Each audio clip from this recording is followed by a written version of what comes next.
It's your boy Z Louder, and back again with another video. On this video, we got a prediction for 2026, and he did this prediction a while ago. This wasn't recently. This was back in the 90s and shit, and he predicted it perfectly. He's gonna be talking about Israel. He's gonna be talking about Iran. We're gonna see what's up with it, and then we're gonna get straight into the moon landing after this. Let's get straight into the video, man. You know how we do our shit. We just get straight into the shebang. In the Middle East again, does Israel play in this? Israel was created as the instrument to bring about the Battle of Armageddon and the fulfillment of prophecy. A war that will be so terrible, where nuclear weapons will be used, so that the American citizens and the other people in the world will get down on their knees and beg for no more war. And what is the answer to that? They're going to be told the only way we can guarantee no more war is if we destroy the sovereignty of nations and we come together as one humanity and government. Right. What? And I'm telling you, we would never do that. People wake up and stop it. Starting in about 1996, the Battle of Armageddon will become a reality. So we're already in that bit. He laid out the blueprint for everything we're seeing today. He knew why it had to happen, he knew who was behind the curtain, and he knew what we should expect next.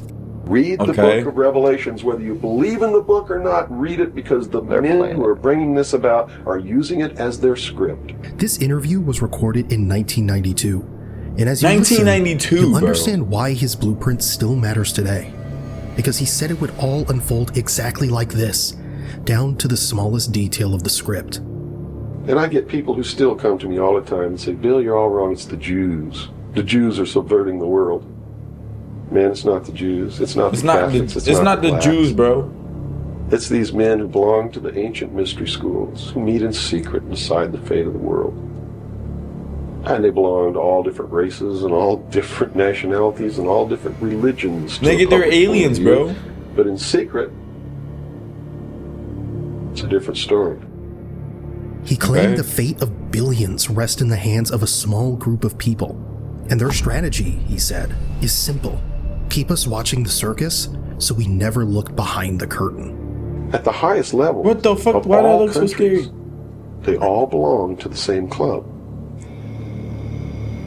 And we, the people, sit back and we watch this grand drama, which is being played out for our benefit. Not theirs. If it wasn't for us, they wouldn't even have to do any of this. But you see, they just can't come out and destroy all of us because they need slaves. They need people to make their shoes and make their cars and mine the ore. They need worker bees, and that's what we are. His name is Bill Cooper. And I know what we're about to worker bee hear is his warning to the world. He believed that if you don't spare the time to hear this message to the end, if you don't make the effort to understand it and finally wake up, then you're participating in the great deception just as much as they are. His words, not mine. How's it our fault, bruh?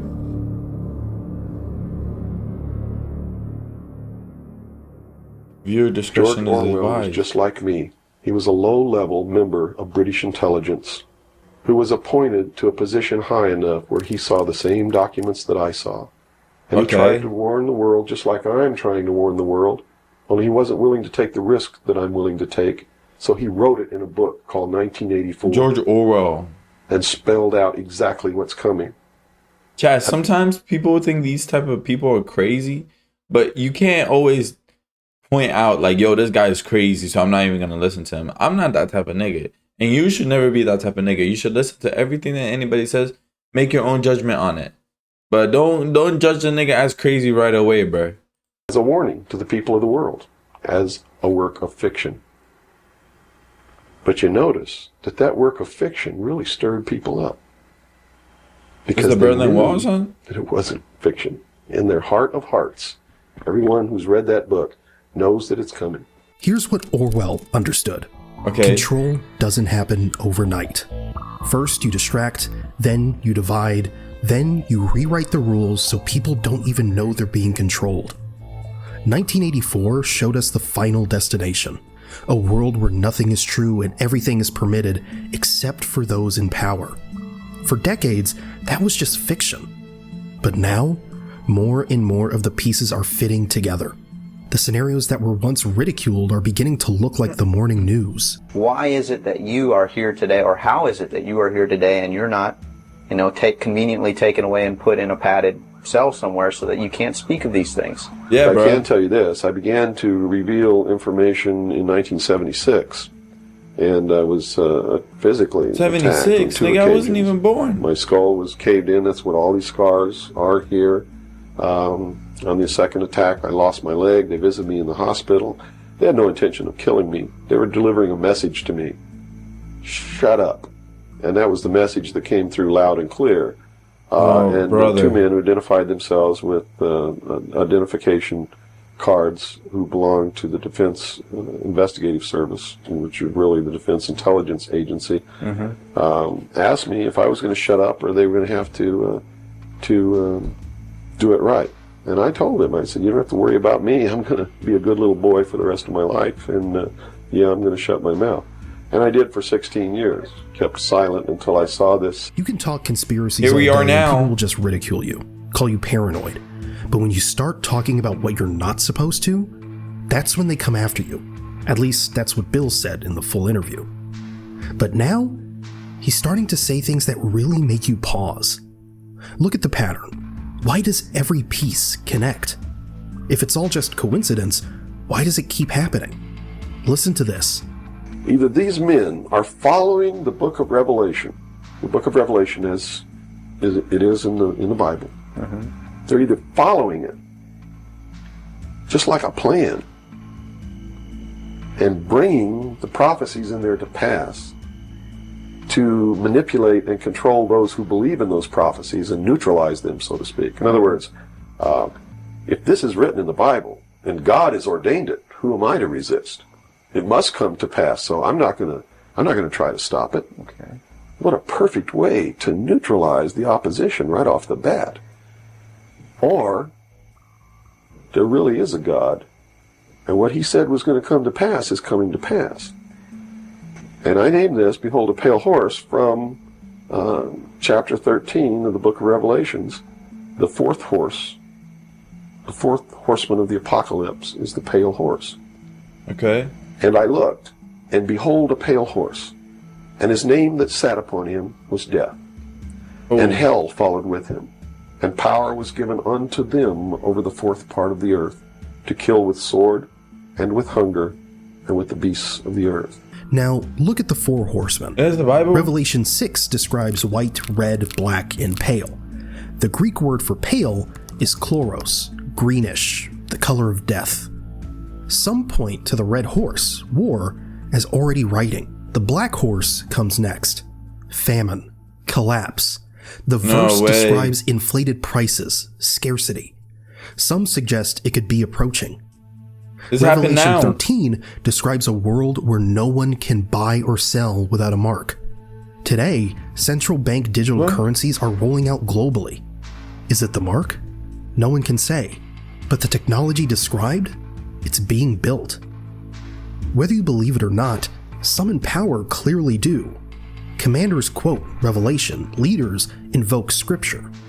Bill Cooper said they're following a script.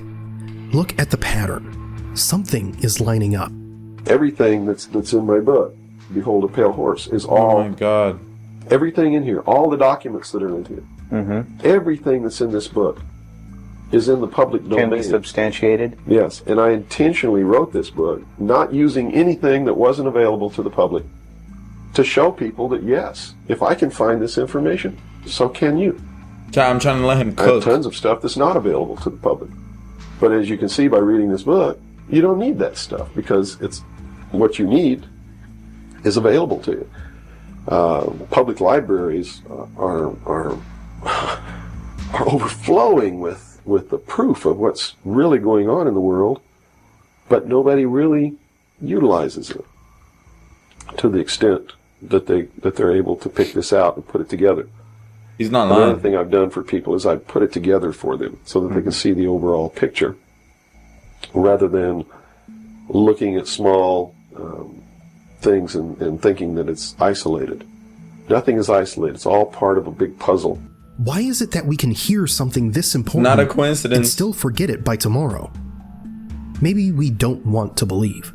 Maybe we're scared. But I think it's something else. We're numb. Life grinds us down. Work, stress, the endless scroll, it all adds up. And then we turn on the news, hoping to understand. But instead we get noise, distortion, confusion. And that numbness, it becomes a habit, a survival mechanism. But what if that's exactly what some are counting on?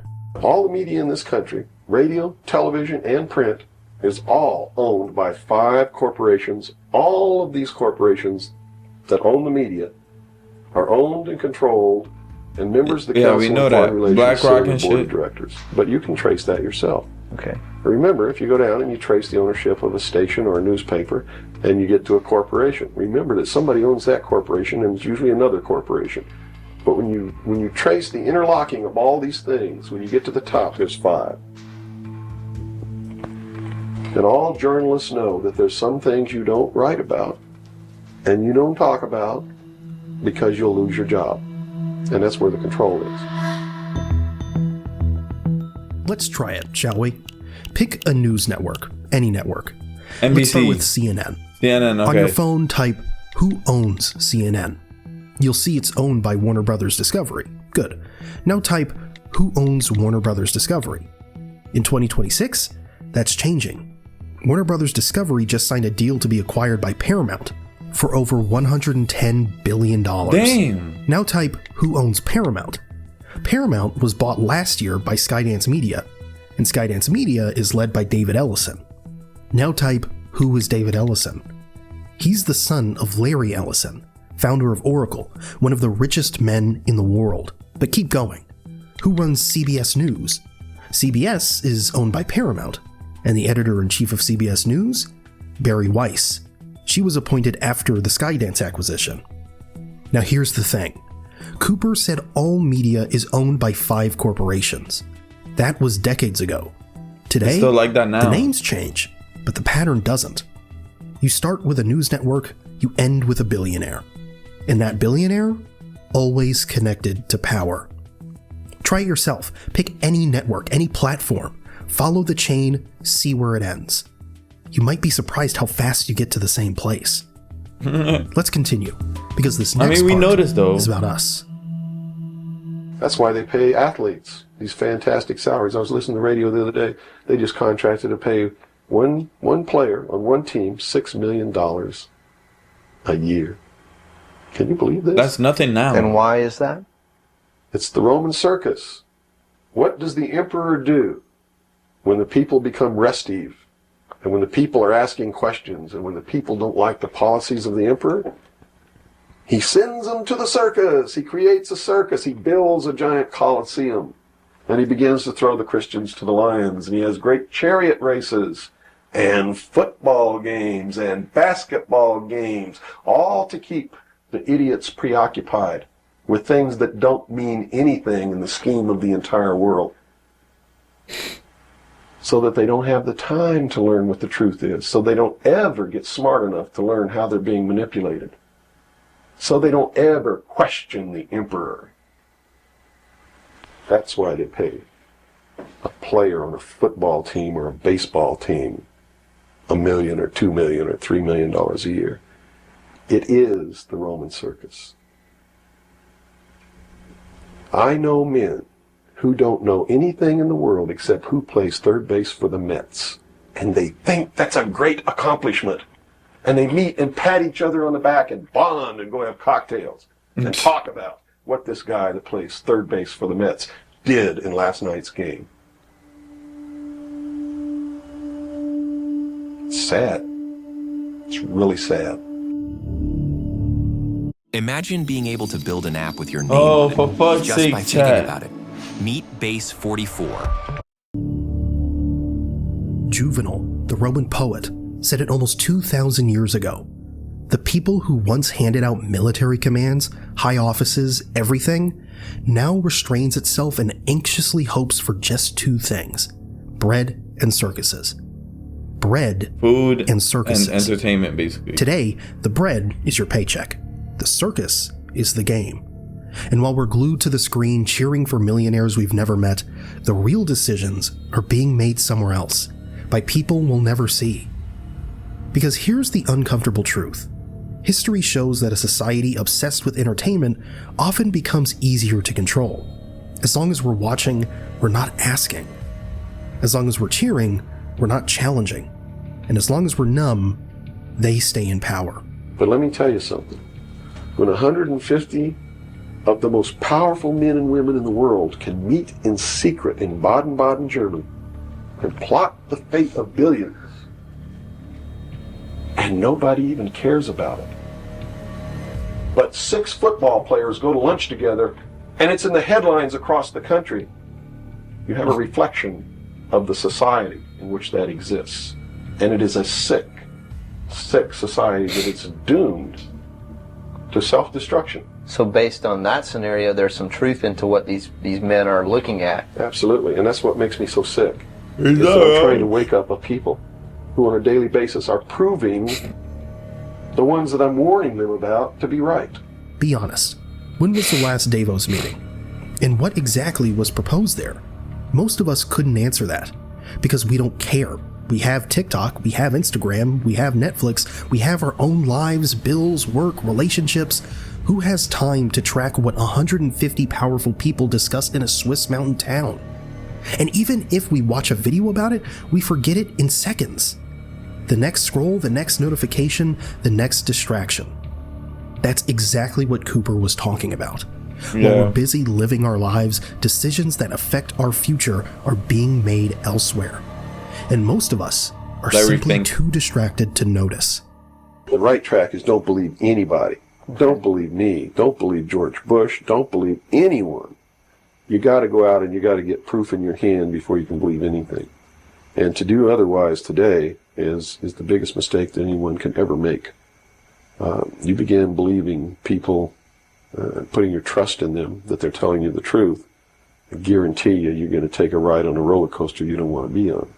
Do your own research. Don't jump in the comments and ask, so what do we do now? I'm telling you, use your mind. Because even these videos, they're not here to feed you conspiracy theories. They're here to engage you, to wake something up. Critical thinking is the point. It's better to put your mind to work than to wait for information to be handed to you. Because what if all the information out there is wrong? What then? We have to go back to the roots. Back to what we know is good, what we know is wrong. That inner compass, it's still there. We just stopped using it. Now, do these people recognize the continuity of life? In other words, you have told me earlier that they're after physical immortality. They believe that through their technology, man will become God. It's power of reason. Through technology, man will himself become God. They will engineer, just like he wanted to do, the super race who will live forever. And the concept is the same, and the men behind it are the same as was. Bill said more than 30 years ago that they would reach for immortality through technology. Back then, it probably sounded absurd. But now, look at what's happening. Neuralink has successfully implanted brain chips in multiple patients. One man used it to play chess just by thinking.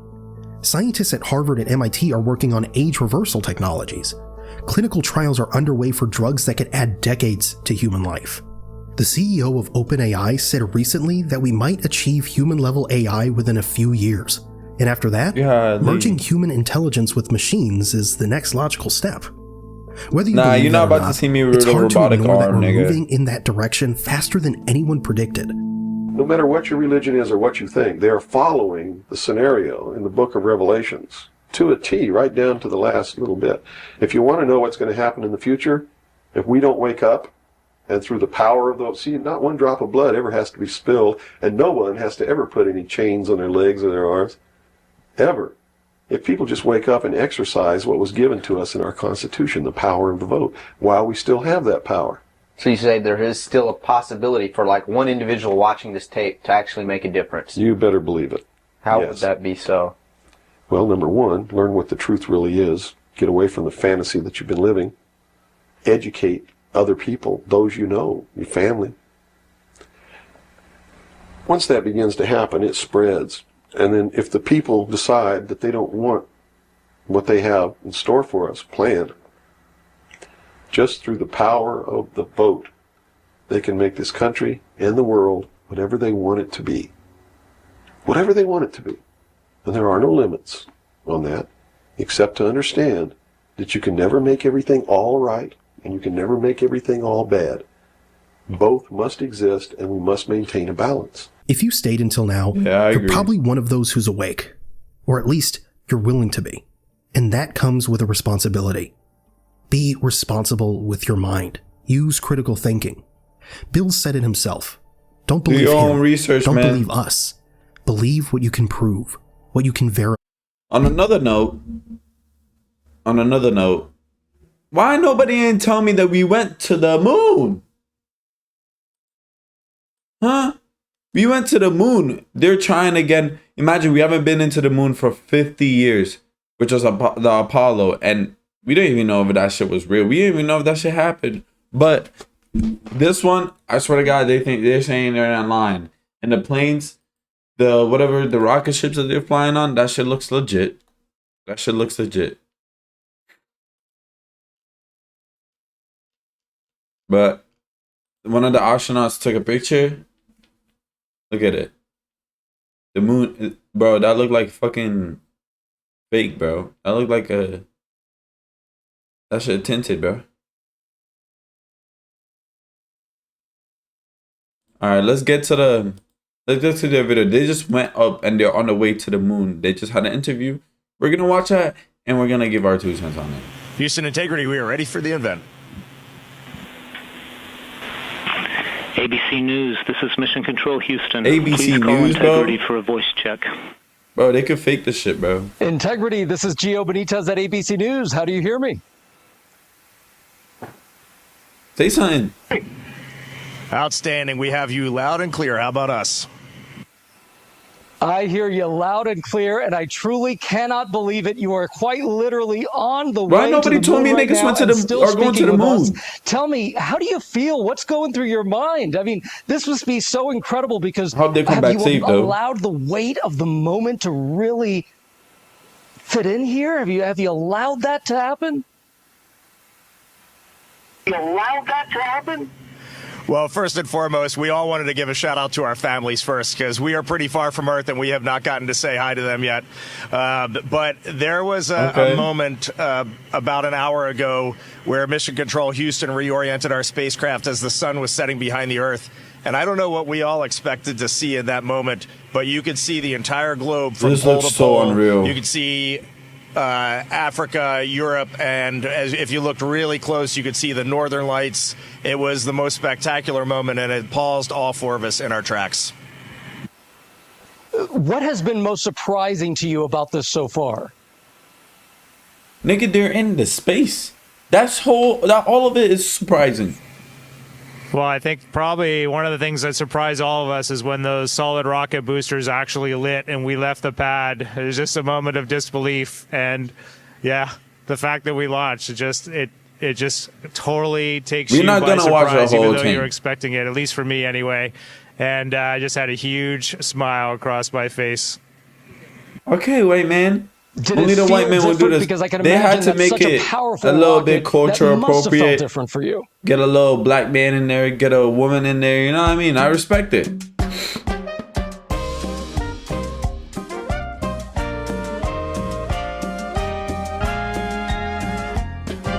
Chile, take me there. When you picture the future of work, what do you see? We see Ariana. I grew up in Brazil and I was always... That video was just talking about this.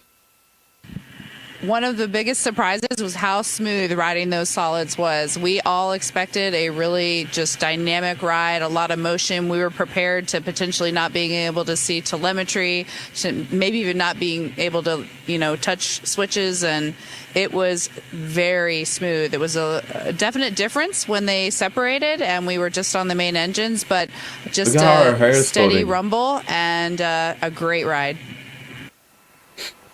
What do you want to tell Americans here at home who are watching this right now? They're quite amazed at the fact that you are speaking to us on the way to the moon right now. What do you want to tell them about this particular mission and why it's so important?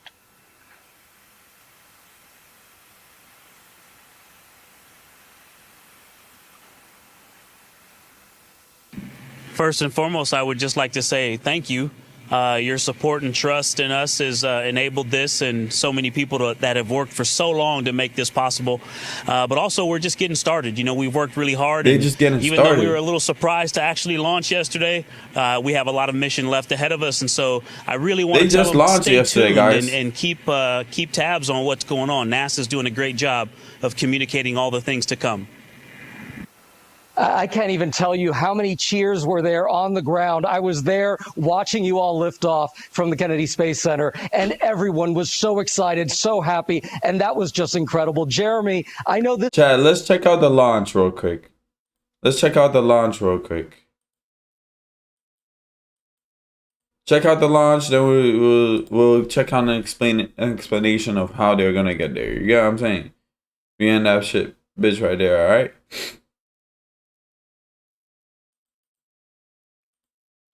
Ooh, the boys. Final season. Let's just go. Hey, I'm Adam. And I'm Tyler. And we're the founders of Sun Home Saunas. First, big ups to you, man. Sound suppression water is flowing. 15. Okay. And here we go. 10. 5. Oh, 9. 10. 8. 9. 7. 7. RS-25 engines lit. 4. 3. 2. 1. Booster ignition. And liftoff. The crew of Artemis 2 now bound for the moon. Humanity's next guys, so great they better voyage not fake begins. this shit too, bro. Good roll pitch. Roger, roll pitch. Houston now controlling the flight of Integrity on the Artemis 2 mission around the moon. Yo, the amount of fuel they need for that bitch, bro. Integrity, AMT high. Does it even use fuel, bro? On time, passing 30 seconds into the flights. Integrity passes the alternate beacon. They're about to break through the firmament. Mission Control Houston seeing good performance on the main engines. Space Launch System core stage. Integrity, 3 miles in altitude. Traveling more than 1,200 miles per hour.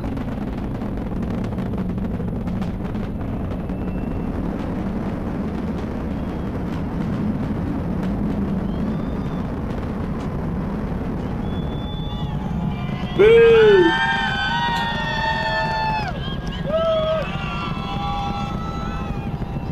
Yeah, that's Mission elapsed time, passing 1 minute, approaching 90 seconds into the Artemis 2 mission. Rocket booster separation expected. Copy all, Stan. Integrity, 49 miles. Signals acquired after last jettison, now working on. They up there. Integrity, 3 engine press.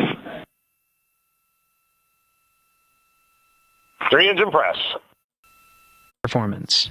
Booster officer will at 8 minutes 2 seconds. At the beginning of their journey to the moon. To the moon? They're still that far from the moon, bro. Anyways. Let's watch an explanation of the video. The first people this century to see our home from the depths of space. This mission will lay the foundation for NASA's plan to put boots in lunar soil once more, and this time they're setting up a base to stay. These Artemis missions mark a turning point in the future of humanity. Once a moon base is established and consistently occupied by astronauts, humanity is no longer confined to our pale blue dot. In that moment, we become a multi-world species, and the moon will be our launch pad for exploring the cosmos. In this video, I'm going to take you behind the scenes at NASA's Kennedy Space Center with unparalleled access to show you everything you need to know about Artemis 2. We leave as we came, and God willing, as we shall return, with peace and a hope for all mankind.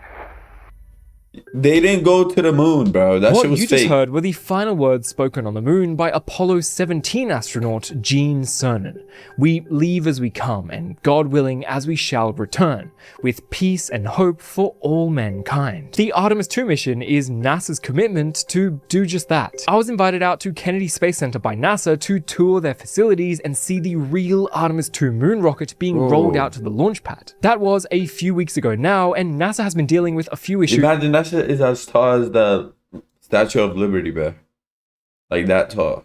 With the fueling of the rocket, so they are now targeting April for the earliest launch of Artemis 2. We haven't been to the moon since 1972, and honestly, it's not easy. So let's learn about the rocket, the spaceship, the crew, the amazing science experiments being run on board, and ultimately try and answer the question, why are they going back now after all of these years? Yeah, I why even did it got to take chat so long? with the astronauts themselves and NASA's new administrator. This is a big one, and I think we should start with what I was actually in Florida to see, the rocket. Right behind me is NASA's Space Launch System, or SLS rocket. It is the largest and most powerful rocket ever made to carry humans. This thing is nearly 100 meters tall. That's taller than the Statue of Liberty. Now, once it's fully loaded, it will carry over 700,000 gallons of cryo. So you can see that orange core stage. That is the main fuel I've never even tank. seen this It video. carries the bulk of the fuel, and it has 4 RS-25 engines burning beneath it. And then you have the 2 solid rocket boosters on the side. These things will provide the initial kick that the rocket needs to get off the pad. And amazingly, NASA says that they produce over 75% of that initial thrust kick to get it off the launch pad. Going up further, there is the interim cryogenic propulsion stage. Basically just the part of the rocket that gives the spaceship a kick once it's finally out there in space and to get them on a trajectory for the moon. And finally, right up there at the top is Orion. That is where the crew will be during takeoff, and I don't know if you can see, but there's a little tower on top of it, and that is actually the launch abort system to save them should anything go wrong during launch. The SLS rocket is truly unimaginably huge. They even let me go inside that huge building where the rocket was constructed. They actually put it together kind of like a Lego set. All of the parts get shipped here to Florida and assembled in the vehicle assembly building. The camera doesn't do that place justice. It's genuinely one of the largest buildings in the world by volume. Those doors that you can see the SLS rocket rolling out of are literally the biggest doors in the world. And the crawler that the rocket is stacked on top of is the very same machine that took all of these Saturn V's and space shuttles out to their launch pads too. It moves really slow. The entire process took around 12 hours, and they need to be careful.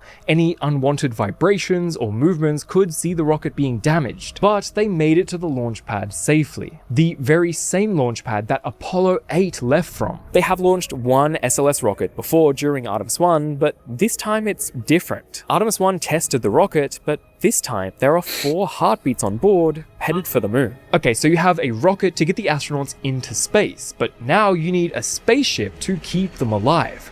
Let's go meet Orion. Alright, we're gonna end it there. Tune into part 2.